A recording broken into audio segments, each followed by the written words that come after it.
We ready to go? We ready to go? I see little G's already in the house. What's going on, folks? It's Coach Marcus, Pro Fan Talk. We going live. The Chargers and Chicago just started the second half, so I'm rubbernecking a little bit. Austin Eckler's been looking pretty decent, but it looks like they ain't gonna be able to match up with the Chargers. But great game for us. Great game for our Philadelphia Eagles. I have quiet enthusiasm, and with good reason. See, I'm going with everybody in the chat. So if you in the chat, say what's up. But good game today. Stats were off the charts. Jalen Hurts had a great game, but again, minus the turnover. Minus the turnover. If you didn't see one of the videos I put out earlier today, there you go. AJ Brown is electric. Because you just can't stop that dude right now. Can't stop him. But we'll get into AJ Brown in a minute. But I want to talk about Jalen Hurts. Jalen had a great game today. Jalen was, I got my stats up on my other screen here, so hold on. Jalen Hurts, 29 of 38, 319 yards, 4 touchdowns. No INTs. His QB rating was 135.7. So that is a good place to be. So let me see here. What's going on here? I see. Oh, there we go. So, hey, I see Tales from Tesla. What's going on, Manef? But yeah, he got it done today. He had a good day today, minus the 1 turnover. But it looked like, at least from my perspective, if you guys saw it, let me know what you think. What was the when he fumbled on the brotherly shove? It looked to me like Zacchaeus was on his left, and when he went to push him, to me it looked like he got his left hand in there a little bit too far, and it was almost like he punched it out. Yeah, I saw Julio Jones got his first score. That was a good play too. But on that QB shove though, they said it was like almost like the butt fumble, where Jalen just, his hands hit the butt of the center and just knocked the ball free. I don't know. But we fumbled that, so guess what? If everybody thinks the play is unstoppable, what are their thoughts now? You know? And the funny thing is about that, if they're gonna ban this, what are they banning? Are they banning the fact that somebody can push him from behind? Or are they gonna ban the formation and the way you line up and all of that kind of stuff? Because they can't do that. So my guess is, if they're gonna try to ban the play, what they're going to do is ban the actual act of pushing the quarterback forward. And if that's the only thing they can stop, we're still going to run that play, because all you got to do is slide left one hole. So instead of I always can't pronounce his name, Olamide Zacchaeus. We'll just call him Oz. So instead of lining somebody like Oz on the left, right, you just need somebody a little bit bigger. That's it. Put another tight end in there, or you bring one of those offensive linemen in, let him report as an eligible receiver, and line him up the block, and you run off that left side. You line up in the same wedge formation, everybody is super tight, and then you just slide to that left side.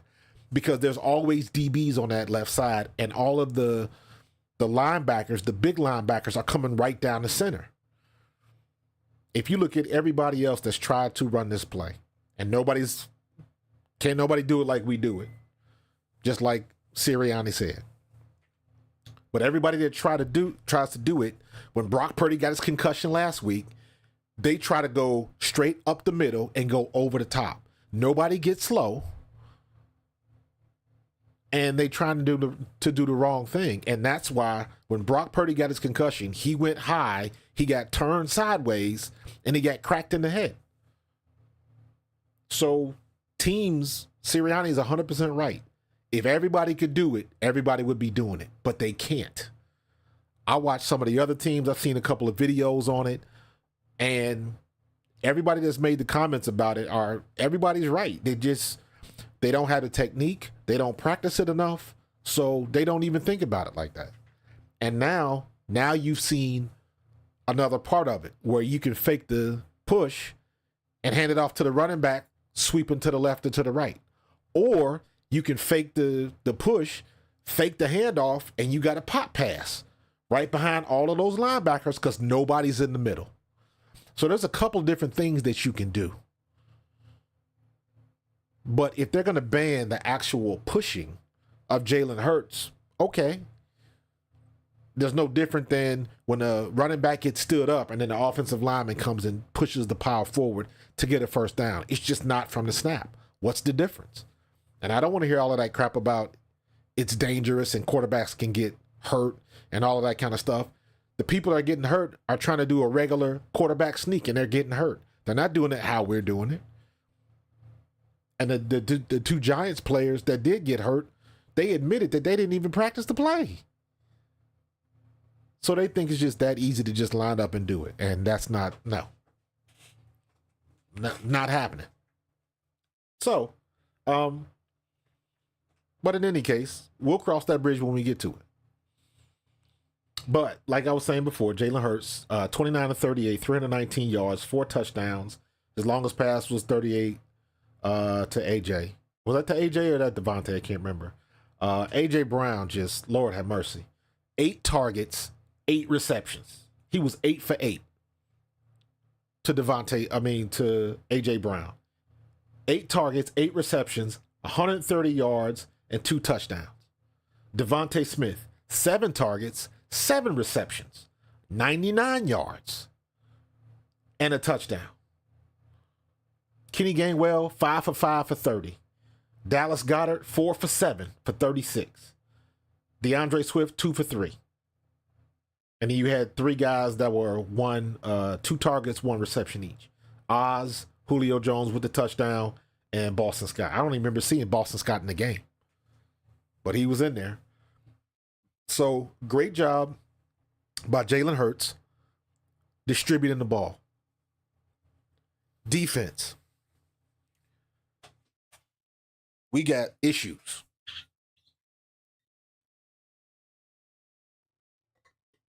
We got to figure some things out because we are on this Jekyll and Hyde performance schedule. You're good one week, you suck the next. I don't know what it is. You look at all of these teams that are at the bottom of the division. You didn't expect them to be any good. The Patriots, the Jets. You saw what the Jets did today. That was crazy. But all of these teams that we are supposed to beat. And, man, they play us like nobody's business. That's twice we played the Commanders, and we kind of snuck by the skin of our teeth because it was tight in both games. Ron Rivera does something a little bit different. They win that first game. No bones about that. This game, we screwed up. We fumbled twice inside the 5-yard line. Twice. So we gave up 14 points. So technically, would we have hung 50 on them? 52?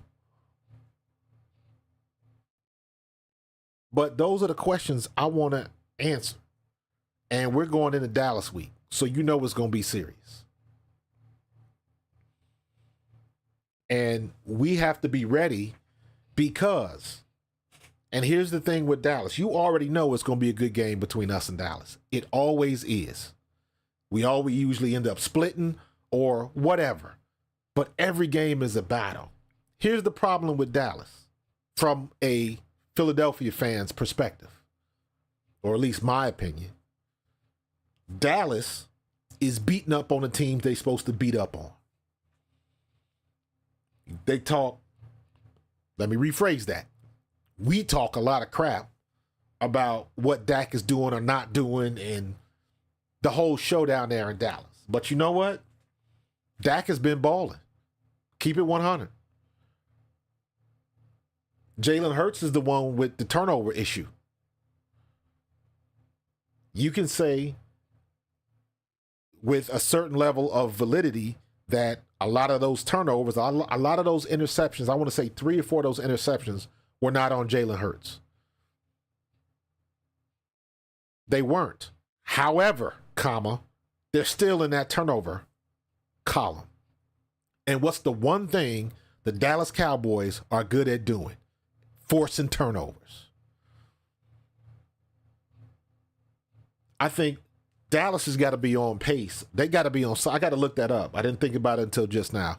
Dallas has to be on some type of pace for their defense scoring points because they scored again today. They had another pick 6 today. They are scoring points. So a lot of the time, they're spotting the offense 6-12 points. It's crazy. They had like 10 turnovers in the first 4 or 5 games or something like that. It was ridiculous. And they're still doing it. So we better come ready. We can't have as many turnovers as we have had and play somebody like Dallas. And we cannot make those mistakes because it's going to cost you. Not this game. So I've never been somebody that talks smack. I'll keep it real. Dallas fans want to get on here, and I'm sure I will be in some Twitter spaces this week with Dallas fans, and we're going to have some real talk because there's some things. Dallas, the thing that impresses me about Dallas is, I'll say it again, when Dallas plays the teams they're supposed to beat, they beat them. They beat them. Yeah, they lost to the Cardinals. We lost to the Jets. It happens. Dallas is in basically the same boat that we are. Every time a team plays Dallas, they're going to get that team's best effort. Gator, we need to smack down on Dallas. Absolutely right, dude. Absolutely right. But here's where I look at it differently from fans, because I'm looking at it from a player's perspective as somebody that will sit down and watch film. I'm going to be watching film on Dallas all week. Dallas is beating the teams they're supposed to beat up on. And not close. We haven't really done that yet. Miami, we got some scores at the end, but let's be real. That Miami game was a close game. Until a couple things happened and it just went in a different direction. But that game was closer than that score indicates. Yeah, I'm with you 100%, dude. We need our secondary to be on point. That's one of the things I'm talking about in my notes. Today, Reed Blankenship looked rusty. Reed Blankenship, if it wasn't for that interception, we would be saying Reed Blankenship looked horrible today. Because basically he did. He was late. He was half a second late. Now I will say on that one touchdown by the what's his name? Is that the tight end? Thomas? Or is it? Let me see. I think he scored. Yeah, I think it's Thomas. He was a tight end for Washington. Now he scored that one touchdown, and I saw Blankenship had him covered, and he tripped on his foot. He tripped on the dude's foot at the last possible second. Or, in my opinion, he would have got a hand on that ball and knocked it down. But it was like that. And, like, he didn't look great today until he had that interception. Kevin Byard, he looked rusty. He looked like somebody that he just wasn't quite there yet. And you know what? I liked his interview. He had accountability and he didn't make no excuses. But you know that's what it is. He's not comfortable in that defense yet. He don't know everything, but you know, you got to give him a little. That cake ain't ready to take out the oven yet. Slay didn't look particularly great today, and Bradbury was getting cooked. Bradbury was getting worked. And I'm kind of worried that you look at the last couple games and Bradbury is somebody that people are going to start targeting. Sidney Brown, again, Sidney Brown made some great plays on run stop, but he got beat deep. And Washington had two plays in particular where they had men deep, wide open, and Sam Howell just didn't get the ball there. Now, I mentioned this before. Defense, you have a much larger margin for error. Because, and this is exactly what happened, Sidney Brown gets beat deep. But it was either Jordan Davis or Jalen Carter. They got pressure on Howell, so he had to get rid of the ball quick. So the ball wasn't where it needed to be. So you kind of make up from the mistakes that was going on in the secondary and vice versa. The secondary doesn't get home. Sam Howell gets the ball out, but he overthrows it. Blankenship is right there with the pick, right when we need it. So the margin for error is a little bit larger on defense. Offense, we were cooking pretty good. However, I do not understand why do we still abandon the run after everything we've learned last year? Why do we still want to do that and abandon the run? And I'm still pissed off that we can't pitch the ball to DeAndre Swift. And it makes me so mad, especially as a former running back. I hate it. I hate that. I watch the Chargers. They'll pitch Austin Eckler outside. CMC, they do that all day. They'll pitch him tight and they'll pitch him wide. And it makes it sets the linebackers up for your offensive line. And it sets up a lot of other things. And you can look at a lot of the teams, it sets up the play action a lot better. But for some reason, we are just dead set on staying inside and staying on running run plays out of pistol and out of gun. And you can't get no motion out of that. And we run them same damn plays, tackle to tackle, and everybody and their mother knows what we're running. The first couple games, DeAndre Swift was slipping through there. You got to create some space for him, or we're just wasting them. We're just wasting them.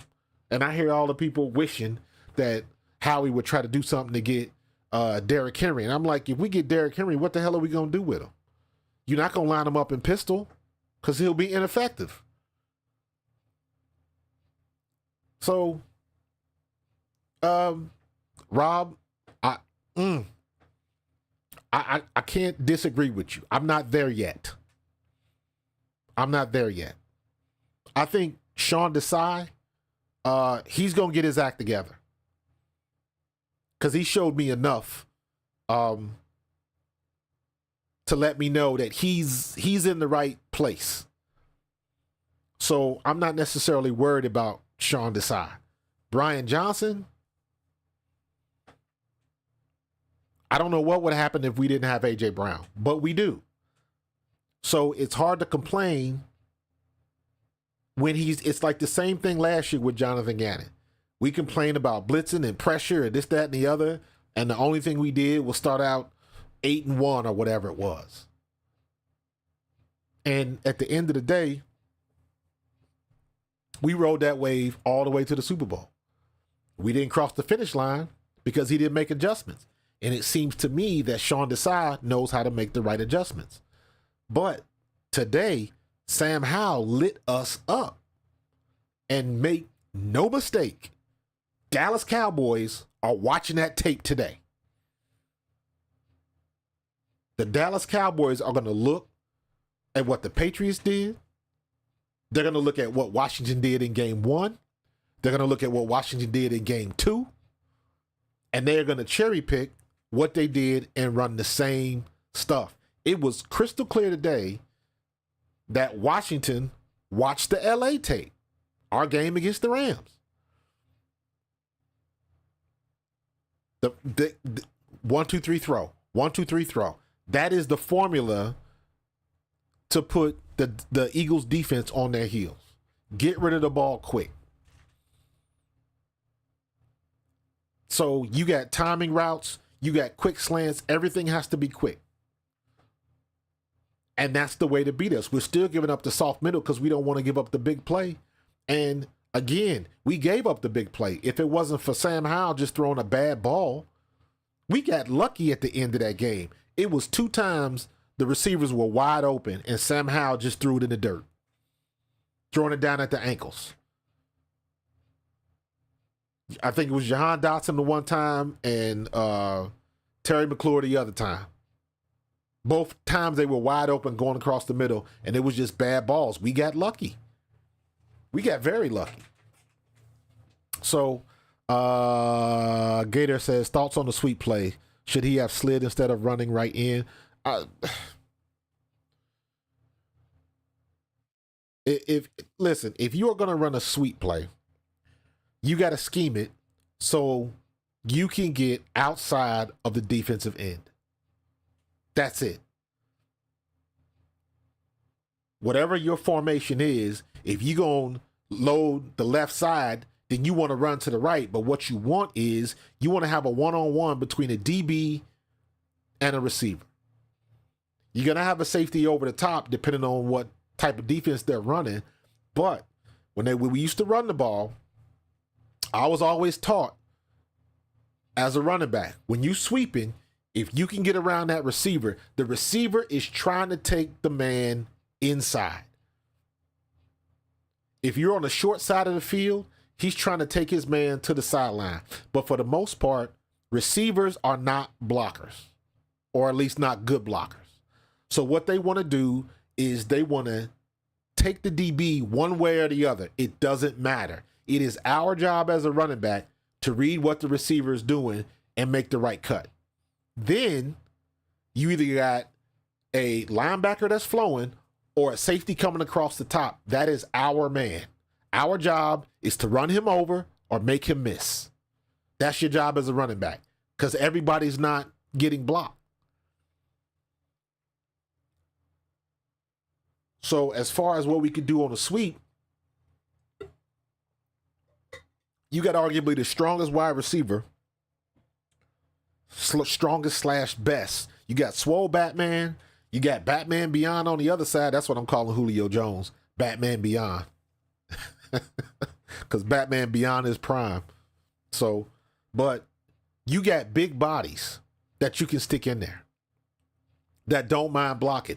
This is a situation where you either put Devontae Smith in motion and you set it up so you got 2 receivers on one side or the other. You either going to take the pressure away or you're going to use them as blockers. But I'm saying all this to say we got enough speed in DeAndre Swift to get to that corner. We just don't do it correctly, and I don't understand, and it pisses me off every time I see everybody else running it. The Bengals run it. Dallas runs it. San Diego runs it. The 49ers run it to death. And see, that's the thing. Everybody in that stadium knows CMC is going to get a pitch. And he's still getting 4 and 5 yards a pop. And eventually, he's going to pop one. Everybody knows it, but can't nobody stop it. Everybody knows that A.J. Brown is going to get the ball. They still can't stop it. That's how you know he's in the zone right now. He's in the zone. Right now, in my opinion, those are the 2 players that are in the zone right now. A.J. Brown and Christian McCaffrey. Because McCaffrey done set the record for the most touchdowns for running back or something like that. So they're both in that category. This is going to be the first year a non-quarterback wins the MVP. Because both them boys are balling. And I'm sure there's some other people on some other teams that I'm just forgetting right now. So, this might be a favorite child type of argument, but AJ plus Hurts or McNabb plus T.O. or Jaws plus Carmichael if you had to pick one. Right now, I would pick AJ and Hurts. You take McNabb and T.O. off, and the reason why I say that is because, and I strictly on their relationship. Whether you agree with what McNabb did or whether you like him or not now is irrelevant. Donovan McNabb said something, and it was 100% true. He said, I wish that we could have hashed it out and did what we had to do on the field because we could have broke records together. And that was 100% true. But T.O. had too much ego.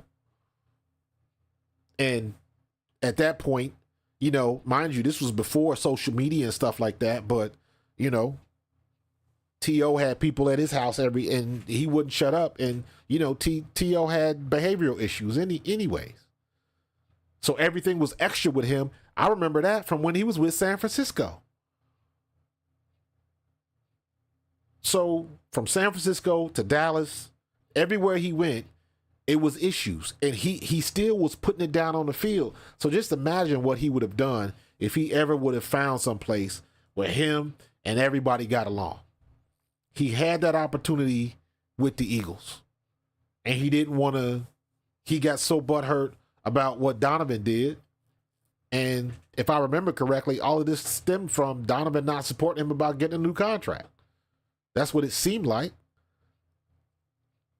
I had to revisit that and talk to some people about what was the real deal with that, because it makes no sense. Even back then, all you had to do was be civil with each other. That's why having a good relationship in the locker room is important, because everybody on the team is not friends, and you don't have to be. But you do have to be on the same page, and T.O. and Donovan wasn't on the same page at all. And then it got to the point where it literally divided the city. Because then you had people that didn't like Donovan. And I still say this, the city, in my opinion, the city didn't turn on Donovan McNabb until it was two things that happened at the same time. That game that we lost in Dallas when he did the air guitar thing. And I don't know why everybody flipped out about that. But I think it was just more because people got sick of Donovan at that point. And I think the more important thing was, and this is how I see it, and somebody can text me, tweet me, or whatever, and share your opinion. When Mike Missanelli started ripping him on the air, it turned the city, in my opinion. What's up, Cody K? That's how I remember it. When Missanelli was on the air and he was like, I'm done with him. And it just turned, it pretty much sliced the city in half. Because Donovan, don't forget, Donovan was still good, damn good, after T.O. left. But we could never get that type of production back. T.O. was once in a lifetime. But he had too much baggage with him. And he wasn't willing to make it right. Or they wasn't really willing to admit they both did some screwed up stuff, but neither one was really willing to come to the table and kind of hash it out so they could win together. That's what the crazy part is. Now, I'm sure I'm missing some stuff, but that's how I saw it. That's how I saw it. And I'm looking at T.O. So T.O. went from San Francisco. He was with San Francisco for 7 years, from 96 to 03. San Francisco to Philadelphia to the Cowboys. I forgot he was in Buffalo. To Buffalo, Cincinnati. I forgot he was in Cincinnati. The Allen Wranglers. Well, that must have been the indoor league he did. The Seattle Seahawks, and then he did 2 semi-pro leagues or something like that. But so let's just go from San Francisco, Philadelphia, Dallas, Buffalo, Cincinnati. So let's go from 1996 to 2010. That was when it was real. He ended up playing with the Seahawks for 2012, but he was only on there for the practice squad. They didn't keep him. So, but just imagine, he was with the Eagles for 2 years, and what he did in 2 years when he had a dynamite quarterback.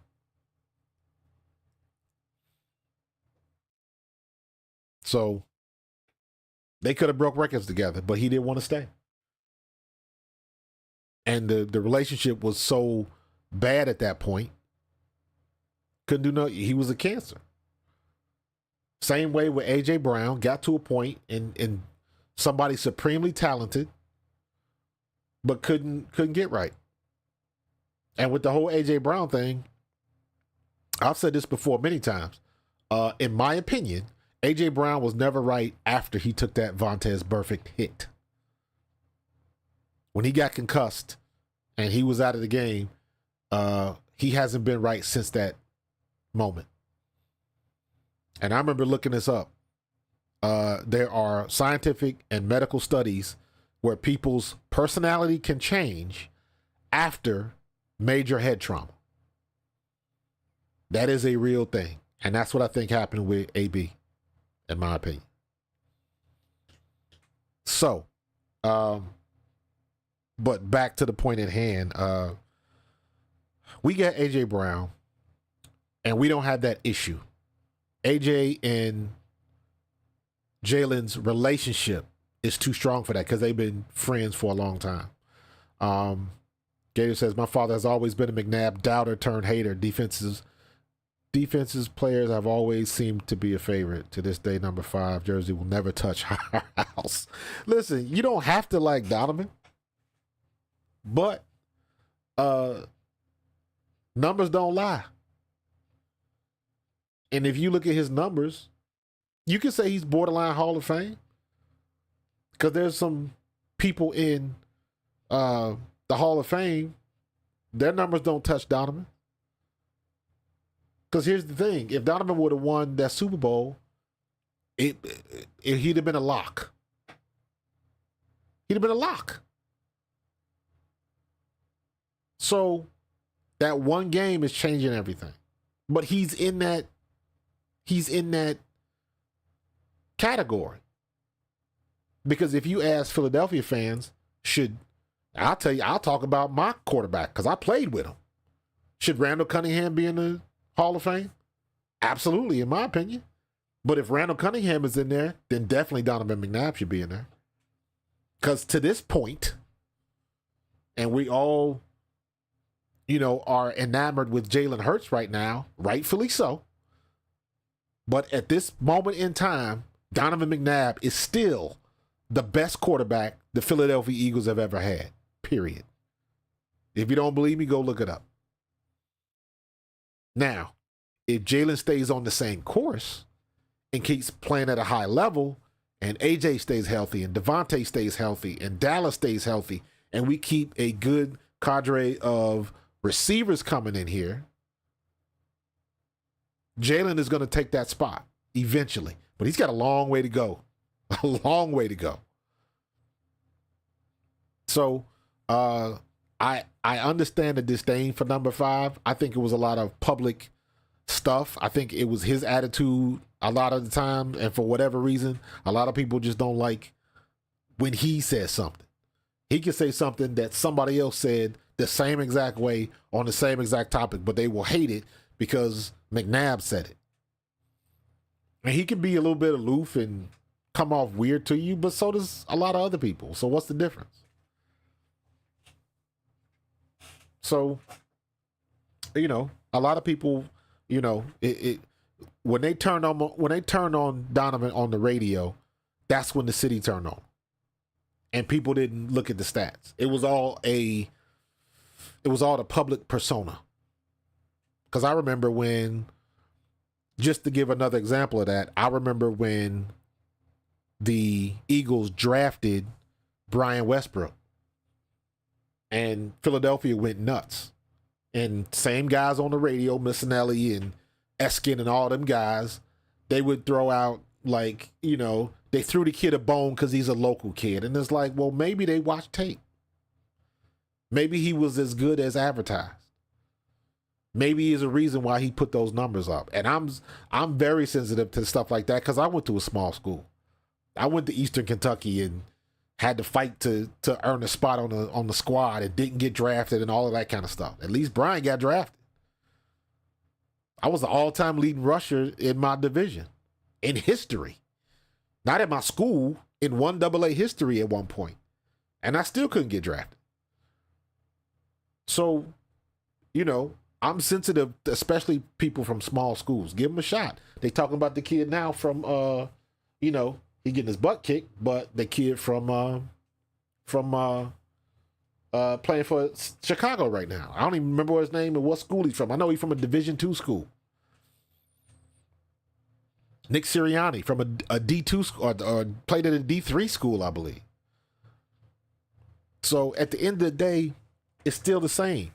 The biggest lesson I learned my first day at Westchester when I was in camp, that 100 yards on that field is the same 100 yards that I played on in high school and in college. It's no different. The measurement is the same. I'm a little blurry right now. Let me see. So, I think due to the fact that he lost the Super Bowl sway, opinion on him, even then a family favorite is Vic. Yeah, I agree with you. But even look at the history of Vic. You can even look at that. How many people was ready to kick Vic to the curb when we signed him? Nobody wanted to give Vic a chance, and it's still to this day, it's still a big contingency of people that never want to mess with Vic because of the dog thing. Even though he went to jail, served his time, and blah blah blah, they still won't mess with him.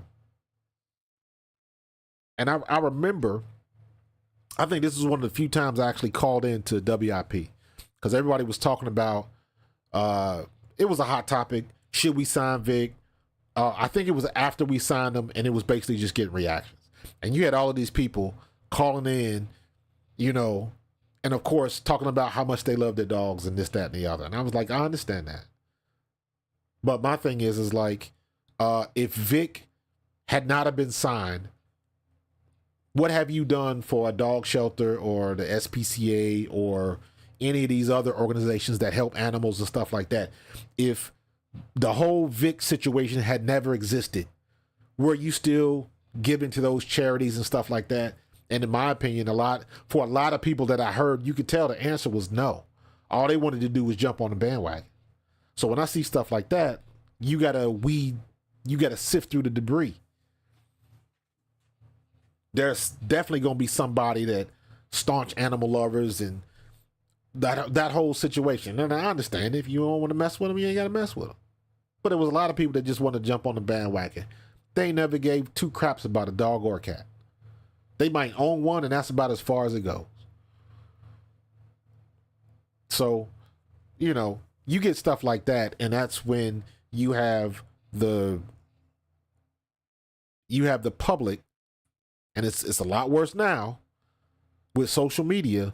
All they want to do is pile on, especially when you have so many people that can talk on social media with impunity. They have no repercussions for what they say, whether it's real or fake. I read an article the other day that was talking about some guy.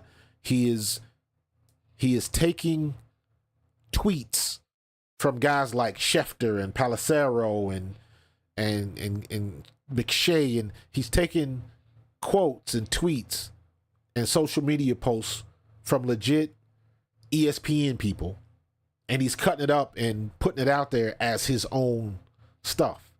And he runs one of those faceless channels and stuff like that. So, and then come to find out, he ain't even in the States. He overseas somewhere doing this. So, number one, people keep watching his stuff. Now that you know the deal on him, and you still watch him and you still follow him, he making his money. He don't care. He doesn't care. So it's, I don't know. I mean, all of this is under the umbrella of McNabb and who likes him and who doesn't. And I think it's a lot of times it's a little bit much. Sometimes he says, like when he said the stuff about AJ Brown, and I knew as soon as I heard him speaking on that on WIP, I was like, I know he's gonna go there. I know he's gonna go there. And he talked about, he started mentioning TO and stuff. I was like, so I knew he was gonna do that. Not the right time it's not the right time, but it's a different situation. You talking about two very close friends as opposed to people that really didn't like each other. That's a whole different ballgame. Whole different ballgame. Now, if we wake up one day and AJ Brown is doing push-ups and sit-ups in the driveway, well, then we might have to eat crow. So, People who openly dismiss and harass players are the biggest clowns around. The people who think they have a right to scream at athletes due to them being on fantasy, they should sit and spin. Yeah, you get that a lot, but that goes with back what I said about people with impunity, man. People want to be able to say whatever they want to say. Why do you think now you got so many people when people get so emboldened that the fans will say any old thing to anybody in the stands, and they will cross lines. There are people out there that they want to be toxic in the stands in person, and what they'll do is they might look at somebody's history, look up their stuff on Wikipedia or whatever, and find out that his mom died or something like that, and then start going at talking about his dead mother or something. Stuff like that happens all the time. All the time. So people get emboldened to do crap like that. They do that stuff in college all the time. And you just don't hear about it. But, man, they can be ruthless. And then you wonder why, when you tell somebody you can't go in the stands after a fan, you let somebody say the wrong thing to you at the wrong time. And let's see what you do. Because some people really need to be held accountable because they think they can get away with it. And for the most part, they can. But when you see somebody face to face, like, nah, it's time to pay the piper. But, it is what it is. So, looking at Dallas week this week, we had better have a good defensive week. It may seem funny, but I'm down to clown both. Listen, before I get into Dallas week, dude, you 100% right. You can clown anybody. Go back last year when we played the 49ers at home, and the girl went on social media talking about she was scared in Philly. I think it was Fred Warner's wife. And that big to do.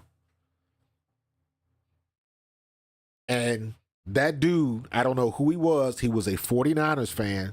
And he released a video about going to Philadelphia. And basically he said, if you thin-skinned and you can't take it, don't go to Philadelphia.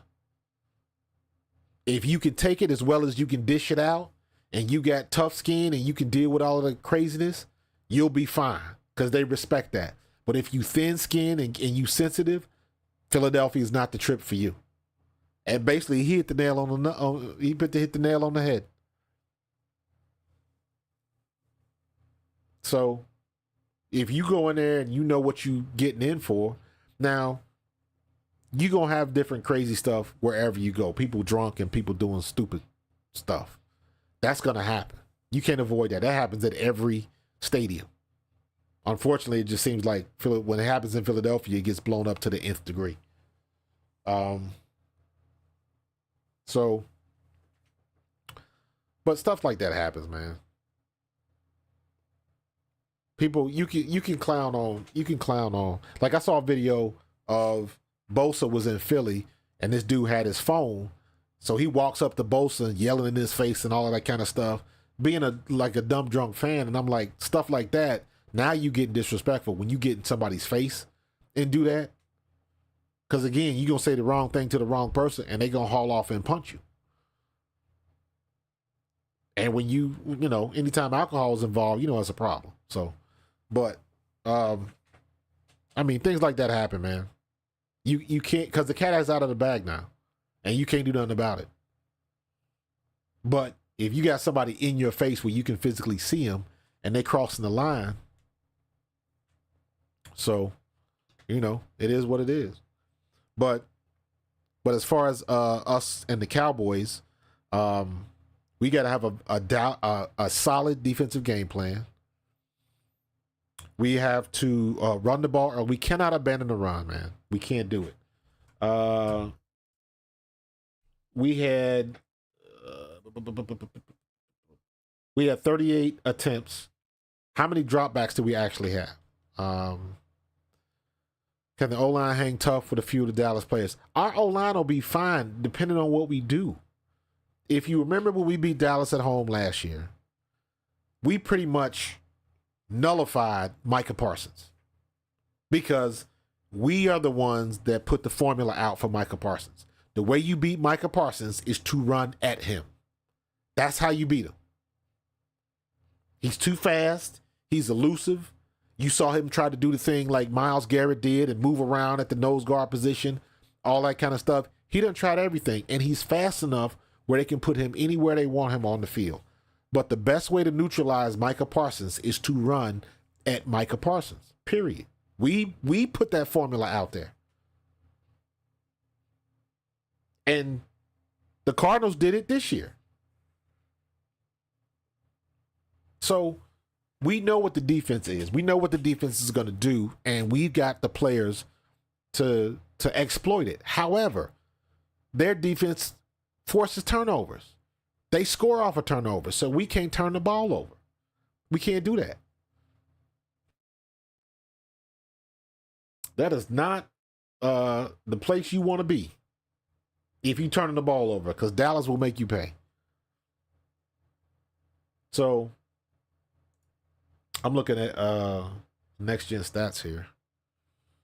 Let me see. I want the charts. I want to see what Jalen Hurts' chart was today. Quarterback grid. There we go. Lamar Jackson. Where we at with Philly? I'm going to bring this up. Give me 1 second.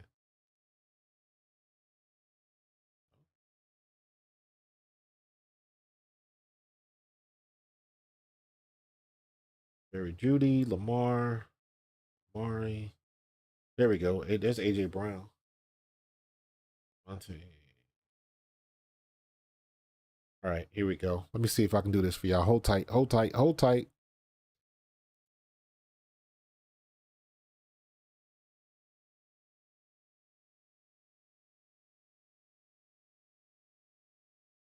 There we go. All right, hold on for a second. I'm going to switch up real quick.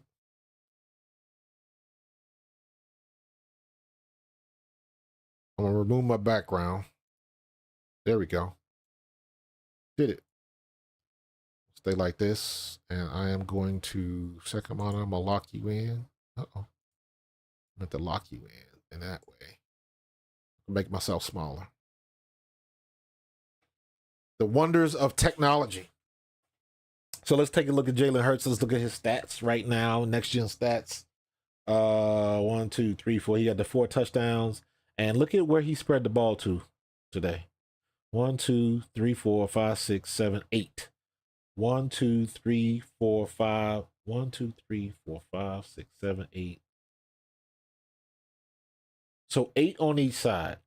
These were bubble screens. 1, 2, 3, 4, 5, 6, 7, 8. So you talking about 8 passes behind the line of scrimmage. So we ran 8 bubble screens.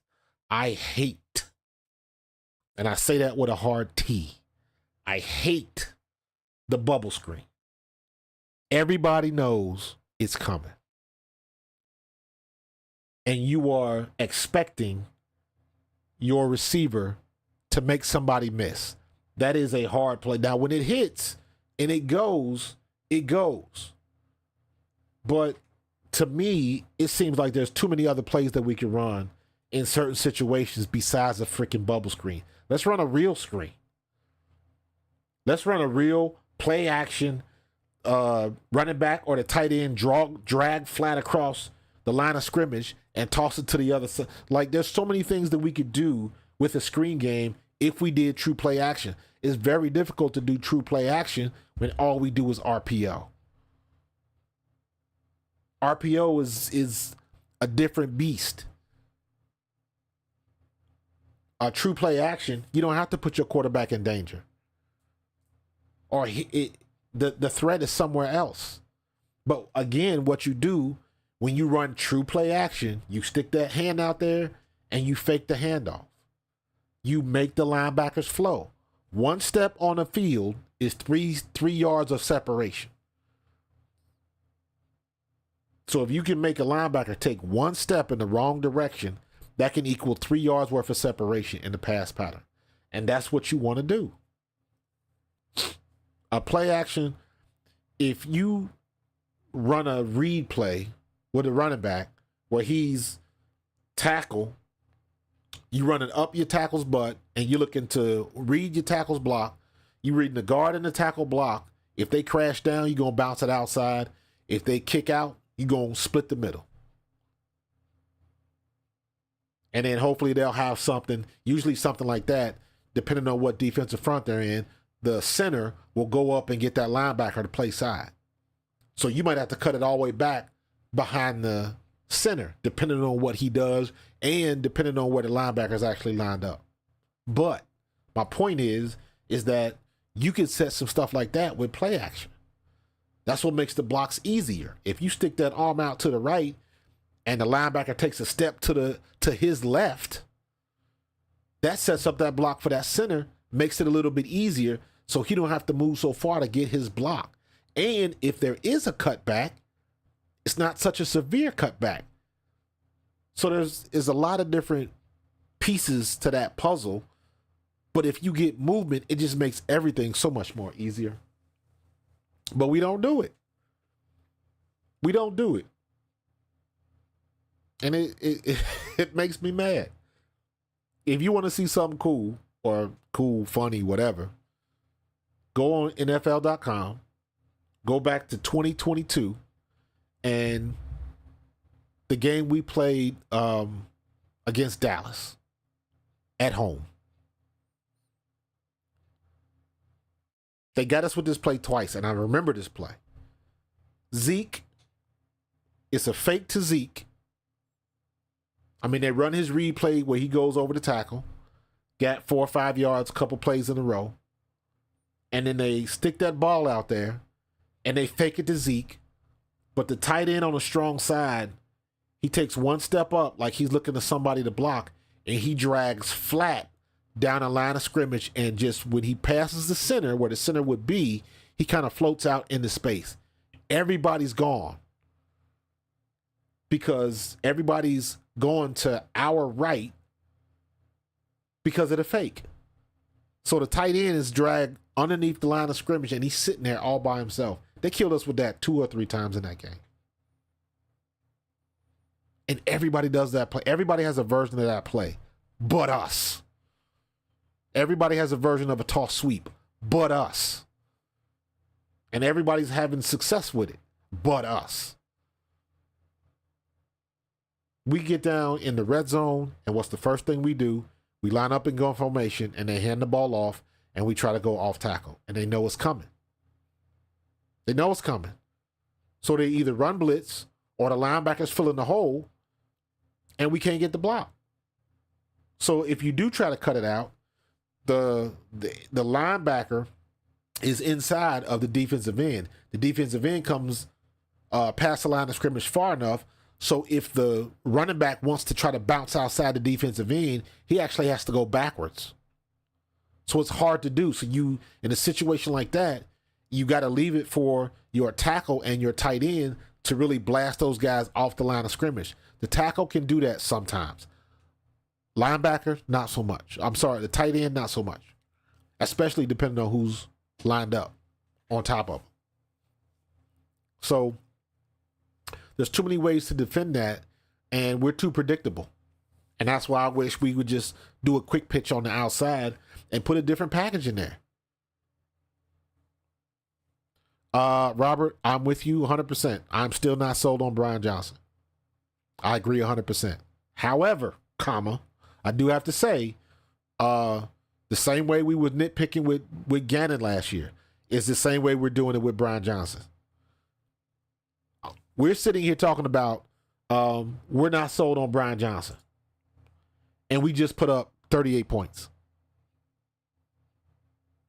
So, and last week, we were 4-6 in the red zone. So we can not be sold on him, but at the end of the day, the way things have been going, we're nitpicking. We're nitpicking. Because if we don't get, if the Jets don't get a couple of lucky breaks, if they don't score off of a tipped ball, we're undefeated right now. Think about it like that. Think about it, as bad as we played it against the Jets, they barely beat us. And then we came back the next week and handled our business. And then we came back the next week and handled our business in Miami. And we came back this week and handled our business in Washington. It was ugly. But we got it done. A win is a win. So I agree with you. I'm not totally sold on him yet. But I'm not out on him either. My gripes with Brian Johnson is the way he runs the ball, in my opinion. But it's hard to say you're not sold on Brian Johnson when we got a receiver that just broke an NFL all-time record. Somebody has to call that play. Somebody has to get him the ball. That play for Jalen Hurts and A.J. Brown has to be in the offense somewhere. So if we gonna rip him, we got to give him some credit. If we gonna rip him from the goal line stuff, if I'm gonna rip him for I don't like the way he runs the ball, then I got to give him the praise when A.J. Brown has an NFL record, something that hasn't ever been seen before.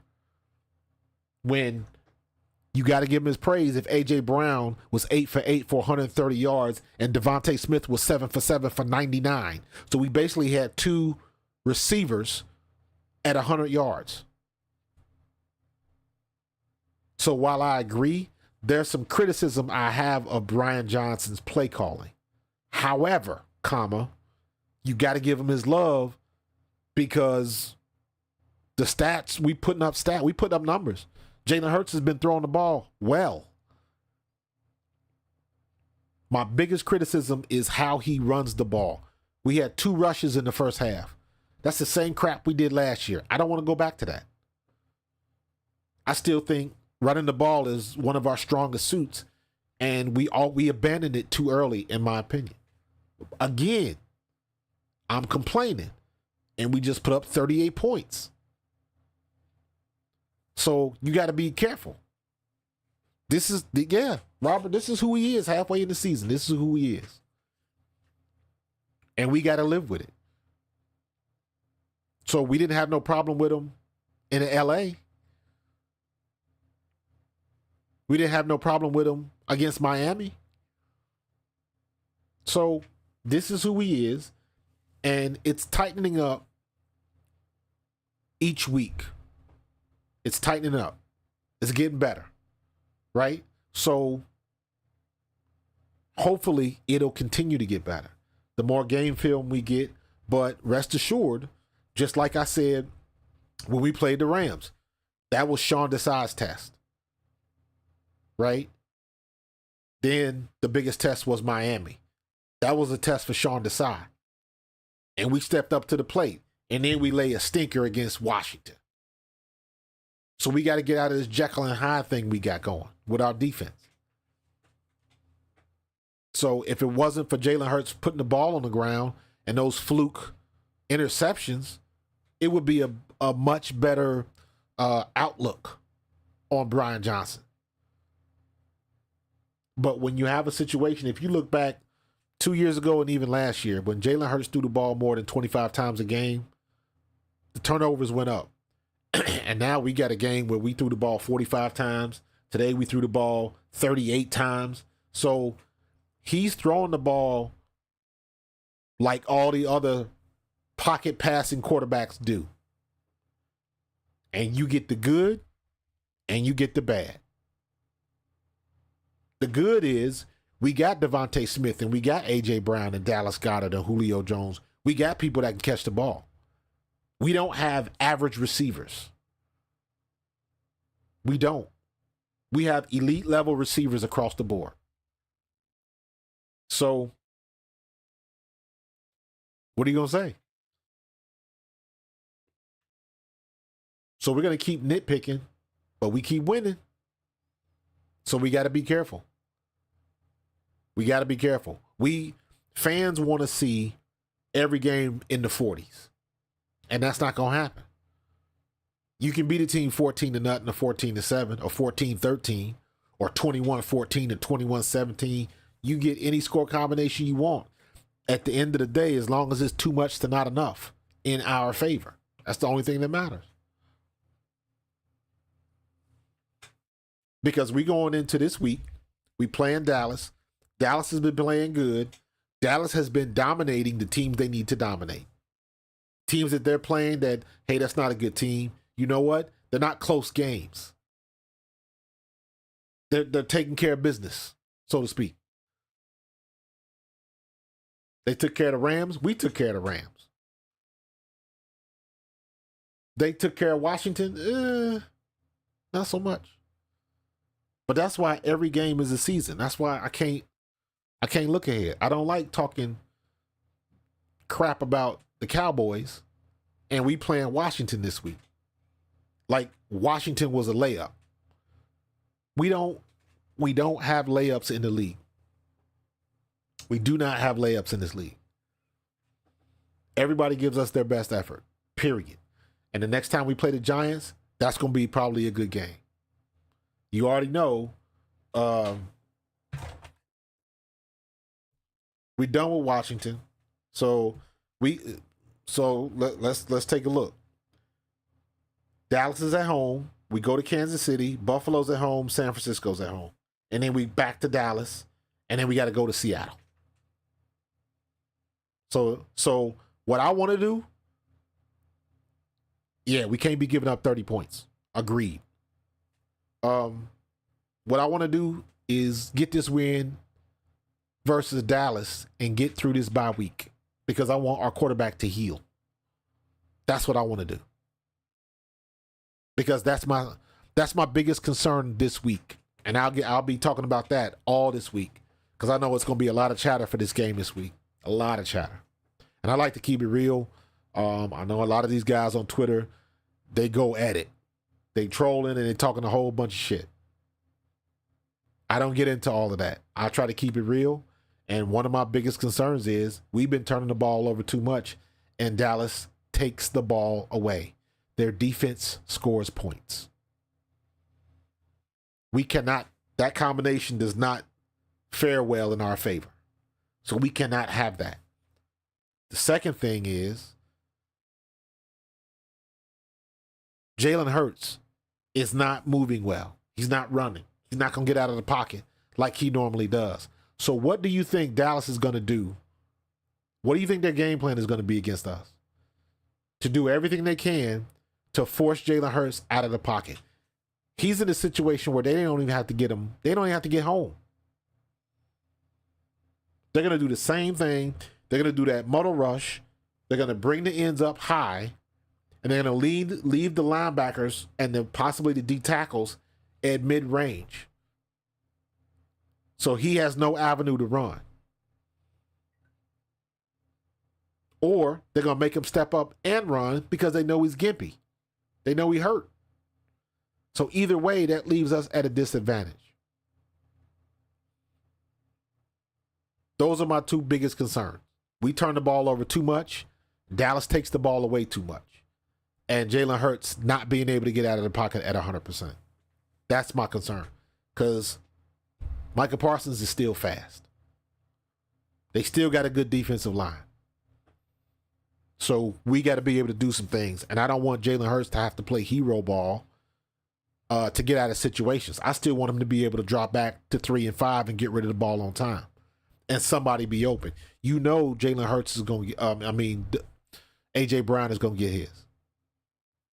So I'm actually looking the game against Dallas, look for Devontae Smith to have a day. Because Dallas is going to look at trying to stop A.J. Brown. So I'm looking for Devontae and Dallas Goedert to have a day. Because as long as Van Der Esch is in there, Van Der Esch can't cover Dallas Goedert. And you saw what was happening today.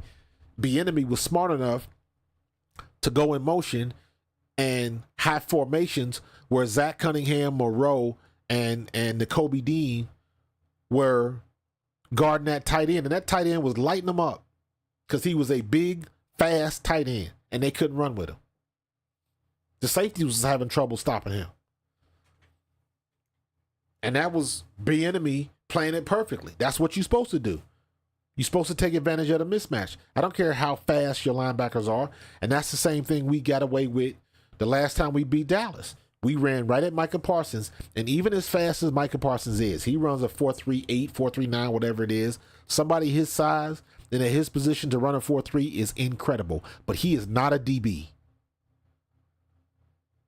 He does not have the technique of a defensive back.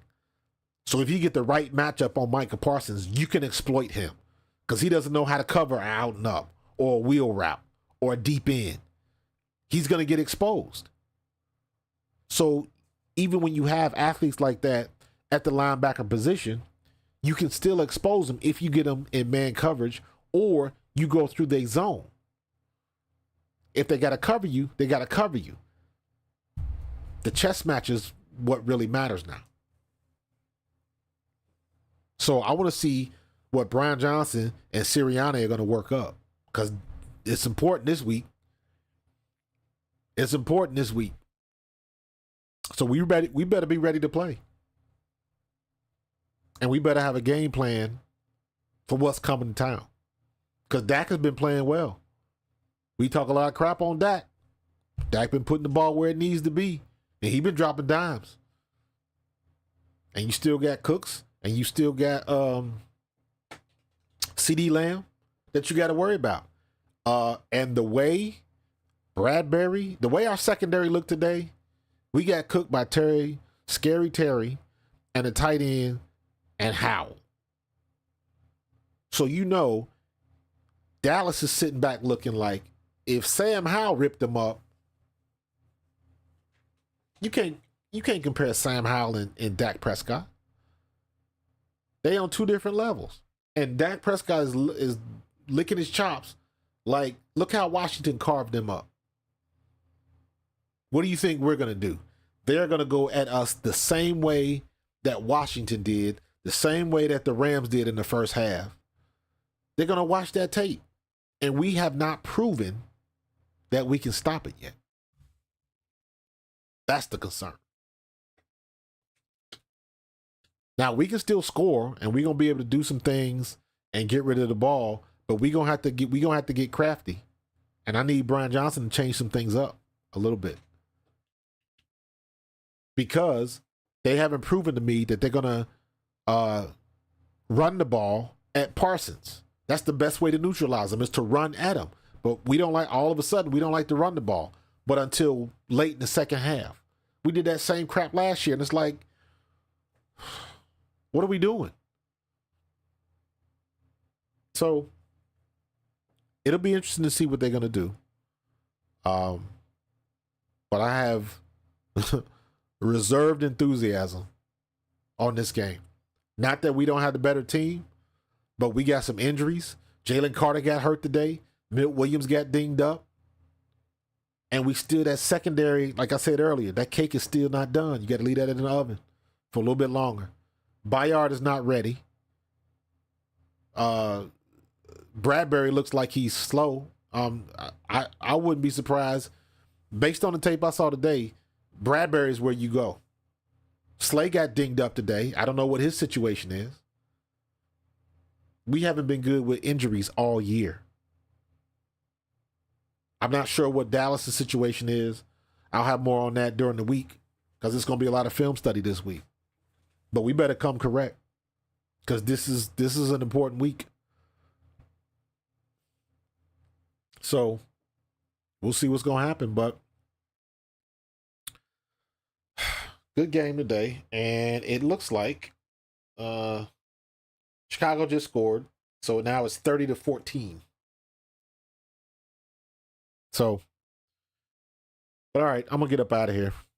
This was a good session. I'm trying to figure out if y'all got any other ideas. I'm trying to get more people. If you got a better time, I did it this late because I try to get in touch with people on the West Coast.